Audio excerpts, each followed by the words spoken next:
RTV app వార్తల్ని క్షణాల్లో చదివే అవకాశం ఉంటుంది. ఒక న్యూస్ పేపర్, ఒక టెలివిజన్ ఛానల్ మీ చేతుల్లో ఎప్పుడూ ఉంటాయి. మానవ సంబంధాలు మంట కలుస్తున్నాయి, అన్ని ఆర్థిక సంబంధాలే అనే మరొకసారి రుజువైంది.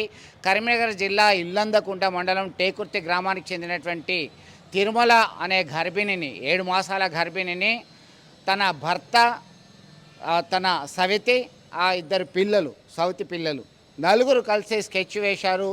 తన యొక్క సవితి చిన్న కుమారుడు అత్యంత కిరాతకంగా ఆమెను హతమార్చిన ఘటన కలకలం రేపింది. అయితే 24 గంటల్లోనే హుజురాబాద్ ఏసీపీ ఇతర పోలీసు అధికారుల కృషితోని నిందితులను పట్టుకున్నారు, రిమాండ్కి తరలించడం జరిగింది. కేవలం ఆస్తి తగాదాల కోసము ఇతరత్రా సమస్యలు తలెత్తుతాయనేటువంటి ఉద్దేశంతో ఈ ఘాతుకానికి పాల్పడ్డట్టుగా వారు వెల్లడించారు. వివరాల్లోకి వెళ్తే కరీంనగర్ జిల్లా ఇల్లందకుంట టేకుర్తి గ్రామానికి చెందినటువంటి రాములు గత 25 సంవత్సరాల క్రితమే రేణుకా అనేటువంటి మహిళని వివాహం చేసుకున్నాడు. వారికి 2 కుమారులు ఉన్నారు. ఈ క్రమంలో భార్యాభర్తల మధ్య కొన్ని సంవత్సరాలు గొడవలు జరిగాయి. ఈ క్రమంలో చిగురుమామిడి మండలం బొమ్మెనపల్లికి చెందినటువంటి తిరుమల అనేటువంటి మరో మహిళని వివాహం చేసుకున్నాడు. వీరి 2 కులాలు వేరు. అయితే అప్పటి నుంచి 2 భార్యలను వేరుగా ఉంచారు. మళ్ళీ మొదటి భార్య రావడంతో గొడవలు కాస్త ముదిరి పాకన పడ్డాయి. దీంతో ఇటీవల కాలంలో ఆమె గర్భం దాల్చింది. తన యొక్క వారసుడు వస్తే ఆస్తిలో వాటా ఇవ్వాల్సి వస్తుంది, ఇతరత్ర ఇబ్బందులు తలెత్తుతాయని చెప్పేసి గొడవలు జరిగాయి. దీంతో పక్కా ప్లాన్తోని అమెజాన్ ద్వారా యూట్యూబ్లో ఎలా చంపాలో తెలుసుకున్నారు. అమెజాన్ ద్వారా కత్తిని ఆర్డర్ చేశారు. దీంతో ఒక్కసారిగా విచక్షణను కోల్పోయి ఆ సవితి చిన్న కుమారుడు ఇతరుల యొక్క ప్లాన్తోని అత్యంత కిరాతకంగా దాడి చేసి హతమార్చినటువంటి ఘటనలో ఆమె మృతి చెందింది. దీంతో వారు ఇచ్చినటువంటి ఫిర్యాదు మేరకి పోలీసులు రంగంలోకి దిగారు. పోలీసులు అన్ని రకాలుగా విషయాన్ని జరిపి 4గురిని రిమాండ్కి తరలించినటువంటి ఘటన కరీంనగర్ జిల్లా జమ్మికుంట ప్రాంతంలో జరిగింది. హుజురాబాద్ ఏసీపీ ఆధ్వర్యంలో ఈ కేసును త్వరగానే ఛేదించడం మనం గమనించవచ్చు. నిన్న మన ఇల్లందకుంట మండలం టేకుర్తి గ్రామం లోపల ఒక మర్డర్ జరిగింది. అది తెలిసిన విషయమే. దీంట్లో ఏంటంటే ఈ చనిపోయిన లేడీ యొక్క భర్త రాములు 25 సంవత్సరాల క్రితం ఆమెకు రేణుకా అనే అమ్మాయితో పెళ్ళైతుంది, 2 పిల్లలు అవుతారు.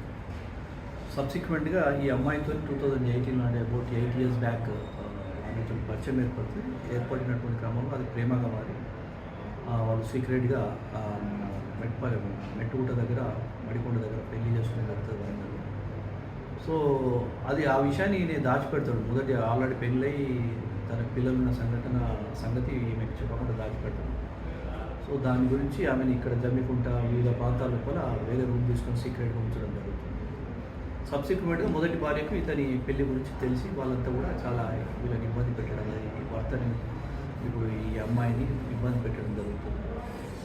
సరే, అది అట్లా జరుగుతున్నటువంటి క్రమంలో మొదటి భార్య తన భర్త మీద, తర్వాత ఇప్పుడు ఈ చనిపోయిన అమ్మాయి తిరుమల మీద కూడా ఒక 498 కేసు మన ఇల్లందకుంట పోలీస్ స్టేషన్లో పెట్టడం జరుగుతుంది. ఆ కేసులో కూడా వాళ్ళు కోర్టుకు తిరుగుతూ ఉన్నారు.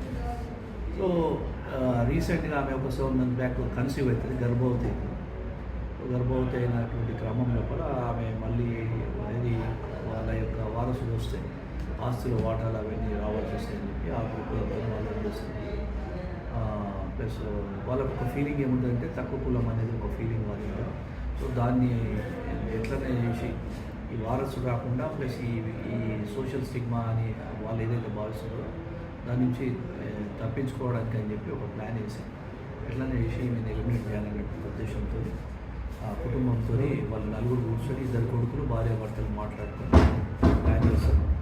దాని మీద దీనికి ఇప్పుడు మన ఏదైతే బన్నీ ఏదైతే ఉన్నాడో, చంపినటువంటి వ్యక్తి బన్నీ తేజ్ ఏదైతే ఉన్నాడో అతనికి కొంచెం దురలవాట్లు ఉన్నాయి. గతం నుంచి కూడా గంజాయి సేవన అదంతా చేస్తూ ఉన్నాడు. సో ఇతను ఎట్లనైనా చేసి ఎలిమినేట్ చేయాలని చెప్పి జూన్ నెలలో ఒక అమెజాన్లో ఒక కత్తి ఆర్డర్ పెడతాడు. అది డెలివరీ వచ్చిన తర్వాత కత్తి ఒక వారం రోజుల్లో డెలివరీ వస్తుంది. వచ్చిన తర్వాత ఆపర్చునిటీ గురించి వెయిట్ చేసుకుంటూ వాళ్ళందరితో తల్లిదండ్రులతో టచ్లో ఉంటూ నిన్న పోయి ఆ కత్తి తీసుకొని పోయి అది కొంచెం గంజాయి సేవించిన తర్వాత ఆ కత్తి తీసుకొని పోయి చంపడం అనేది. సో మీన్ వైల్ దానికంటే ముందు ఇతను చంపడం ఎలా అనేటువంటి విషయాన్ని కూడా యూట్యూబ్లో సర్ఫ్ చేసి చూసి కత్తితో ఈజీగా ఎట్లా తప్పాలనేటువంటి దాన్ని తెలుసుకొని నిన్న పోయి ఆమె మీద కిరాతకంగా దాడి చేసి ఆ అమ్మాయిని చంపడం జరిగింది. సో దాంట్లో వీళ్ళ నలుగురిని అరెస్ట్ చేసి వీళ్ళ మీద SC/ST యాక్ట్ కింద అదేవిధంగా మర్డర్ కేసు, తర్వాత ఇతను గంజాయి సేవన చేసి ఉన్న దాని విషయంలో కూడా దాన్ని కూడా మనం సైంటిఫిక్గా ఇది చెక్ చేసిన తర్వాత టెస్ట్ చేసి అతనికి అది ప్రూవ్ అని వచ్చింది. సో దాన్ని ఆ సెక్షన్స్ NDPS యాక్ట్, మాదక ద్రవ్యాల సేవన యాక్ట్ కూడా పెడుతూ ఈరోజు వాళ్ళందరినీ కూడా కోర్టులో ప్రవేశపెడతారు. మరిన్ని వీడియోస్ కోసం ఛానల్ ని సబ్స్క్రైబ్ చేయండి. లేటెస్ట్ అప్డేట్స్ కోసం వాట్సాప్ ఛానల్ ని ఫాలో చేయండి అండ్ లింక్ డిస్క్రిప్షన్ లో ఉంది.